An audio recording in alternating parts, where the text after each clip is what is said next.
안녕하세요. 김성길 목사와 함께하는 사람 이야기 제2단원의 G7 과정입니다. 이 시간부터는 제9장에 대해서 함께 나누겠습니다. 그래서 9-1회가 되겠습니다. 우리가 장수로는 9장인데요. 지금 우리가 고민과 근심, 걱정을 어떻게 해소해 나갈 수 있는지에 대해서 방법을 우리가 쭉 살펴보고 있습니다. 자, 전 시간에 이어서 이 시간에는 고민 해결 방법 9번째입니다. 그래서 9번째, 신레몬이 있으면 레몬수를 만들어라 하는 내용이에요. 신레몬이 있으면 레몬수를 만들어라. 자, 고민 해결을 위한 방법을 우리가 지금 나누고 있는데요. 한번 다시 복습을 좀 하고 다음 순서를 진행을 해 보겠습니다. 자, 맨 처음에 고민을 해결하기 위한 방법 기억나십니까? 우선 첫째는 분석해라 하는 거 말씀드렸죠. 분석이 참 중요해요. 두 번째는 오늘을 살아라. 미래 것을 미리 땡겨서 고민하지 말고 오늘 현재 할 수 있는 일부터 해봐라. 그 다음에 세 번째로서는 최악의 상황을 받아들이기로 결심하라. 어쩔 수 없는 상황이라면 최악의 상황. 그러면서 그냥 가만히 앉아서 최악의 상황을 맞이하지 말고 그 시간까지 내가 할 수 있는 일이 뭔가를 찾아서 해라. 그러면은 최악의 상황에 놀라운 변화가 오게 되는 거죠. 자, 그 다음 단계는 우리가 네 번째로 직접 부딪혀 봐라.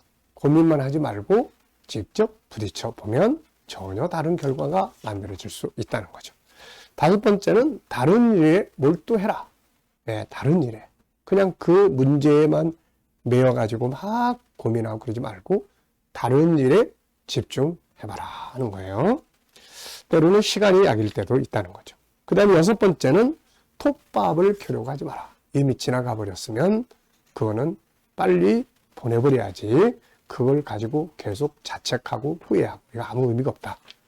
그 다음에 일곱 번째는 없는 것을 세지 말고 있는 것을 세워보라. 그래서 마라톤 선수 아베베 이야기했죠. 교통사고로 두 다리 잃었는데 남은 두 손을 가지고 겨울올림픽에서 또 금메달을 딴 사람이죠. 여덟 번째는 자신을 알고 자신의 모습대로 살면 된다. 자기 정체성을 바르게 인식하라 하는 거였죠.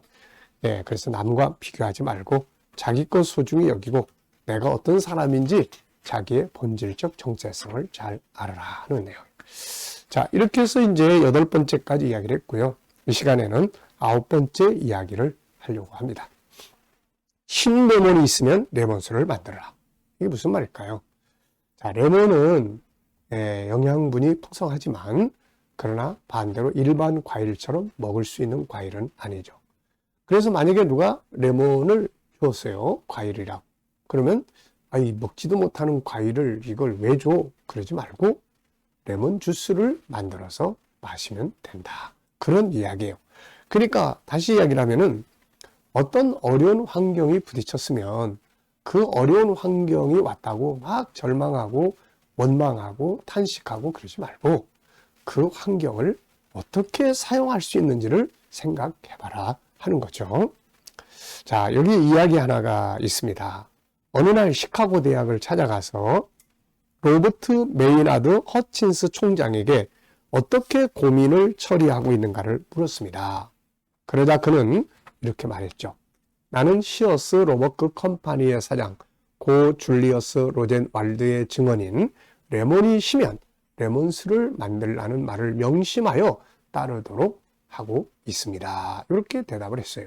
그러니까 이 사람도 이 로젠 왈드라는 사람의 이렇게 좋은 조언을 그대로 지켜가고 있는데 그 사람의 조언이 뭐냐면 레몬이 시면 레몬수를 만들라. 이런 교훈을 자기는 항상 명심해서 시킨다는 거죠. 자, 심리학자 알프레드 아둘러는 이런 말을 했습니다. 인간의 가장 놀랄 만한 특성의 하나는 마이너스를 플러스로 바꾸는 힘이다. 이렇게 이야기를 했습니다. 우리가 성경에서도 보면은 하나님을 사랑하는 자, 그 뜻대로 부르심을 입은 자들에게는 모든 것이 합력하여 선을 이룬다. 이 합력해서 선을 이룰 수 있는 은혜와 능력이 그리스도 안에 있다는 거죠.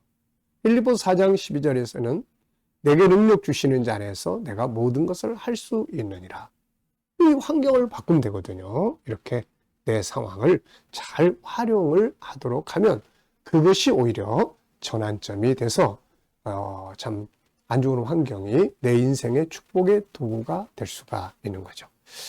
대다수의 많은 사람들은 핸디캡을 갖고 있었기 때문에 성공을 했습니다. 다시 말하면 문제점을 가지고 있기 때문에 노력을 했고 성공의 동기가 될 수 있었다는 거죠.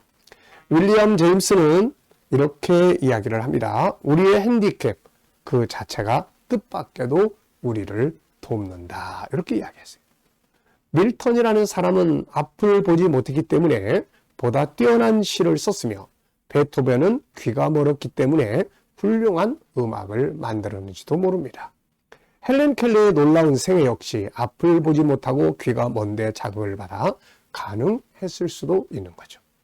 차이코프스키가 의기를 상실하지 않고 그의 비극적 결혼에 의해 자살 직전까지 쫓기지 않았더라면 아마도 그는 불후의 명작 교향곡 비창을 작곡할 수 없었을지도 모른다. 만일 도스토옙스키나 톨스토이가 고난의 생활을 겪지 않았더라면 그들은 그렇게 위대한 불후의 명작들을 쓸 수 없었을지도 모른다는 거죠. 세계적인 바이올리니스트 오레 부르가 파리에서 연주하던 중 바이올린 현이 뚝 끊어진 일이 있었습니다. 그러나 그는 그 세 줄로 그 곡을 마치게 되었다고 하죠. 자, 그것이 인생이다. A현이 끊어져도 C현으로 끝마치는 것이 인생인 것이다. 하리 에머슨 포스틱이라는 사람이 이야기를 했죠. 자, 제가 어느 방송을 보다 보니까 이 달인들의 이야기가 나오는데요. 이런 이야기도 있습니다. 요실금으로 고생을 하던 한 여인이 있었습니다. 근데 이 여인은 그 요실금을 절망하지 않고 오히려 그것을 방지할 수 있는 속옷을 개발을 해서 년 1억씩의 수익을 올리고 있었다고 하는 내용이었죠. 역시 갱년 여성이 잠을 이루지 못하는 고민을 하다가 그것 때문에 안대를 개발을 해서 성공한 사람도 있죠. 하늘이 레몬을 주면 그것으로 레몬수를 만들 수 있도록 해보라는 것입니다. 레몬이 시다고 불평하느라고 시간을 보내지 말고 그것으로 레몬수를 만들어 보는 거죠. 어려운 환경, 마음에 안 드는 환경이 주어졌다고 불평할 것이 아니라 그 환경에서 이것을 가지고 내가 무엇을 만들어 볼 것인가? 이것을 통해서 내가 나의 무엇을 개발해 볼 수 있을 것인가? 이것을 통해서 내가 그동안 해보지 못했던 어떤 새로운 걸 해볼 수 있을 것인가? 또 하나님의 뜻이 이 속에서 어떻게 작동을 하고 있는 것인가? 우리가 늘 많이 이야기합니다만은 요셉 애굽의 노예로 팔려갔지만은 그러나 그는 그 쓰리 쓴 레몬을 아주 영양분 있게 레몬수로 바꾸는데 성공한 사람이죠. 만약에 요셉이 애굽으로 팔려가지 않았더라면은 아버지 집에서 평안히 살 수는 있었겠지만 그는 아주 형편없는 존재로 성장을 했을 겁니다. 그런데 그가 노예로 팔려가는 이 엄청난 어려운 환경 속에서 그는 레몬수를 개발을 한 거죠. 그래서 애굽의 총리가 되었고 위대한 성공을 가져올 수가 있었던 것입니다.